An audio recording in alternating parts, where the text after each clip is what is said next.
নমস্কার। শ্রাবণ মাসের প্রথম সোমবার উপলক্ষে এই মাটির থালায় ছোট্ট মহাদেবের কাজটাকে শুরু করেছিলাম। অবশেষে আজকে সেটাকে কমপ্লিট করেছি। একটি নিরীহ রেখা দিয়ে শুরু হচ্ছে এক আশ্চর্য রূপের সৃষ্টি। এই মাটির থালায় ফুটিয়ে তোলার চেষ্টা করেছি সেই রূপ যিনি ধ্বংসের মাঝে শান্তি, তাণ্ডবের মাঝে করুণার প্রতীক। তিনি ছোট্ট মহাদেব, আমাদের হৃদয়ের ছোট্ট শিব ঠাকুর। ছোট্ট মহাদেব যেন ঈশ্বরের এক সহজ রূপ।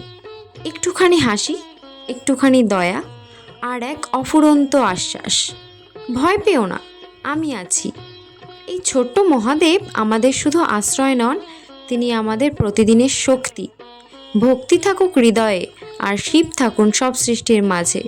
জয় মহাদেব। আর হ্যাঁ, কদিন ভিডিও আপলোড দিতে পারিনি, তার জন্য ক্ষমা চাইছি। এবার থেকে নিয়মিত আপলোড করার চেষ্টা করব। মহাদেব সকলকে ভালো রাখবেন। আর আমার কাজটা কেমন হয়েছে সেটা অবশ্যই বলে যাবেন। আর ভিডিওটি ভালো লাগলে একবার কমেন্টে লিখে যাবেন হর হর মহাদেব। জয় মহাদেব।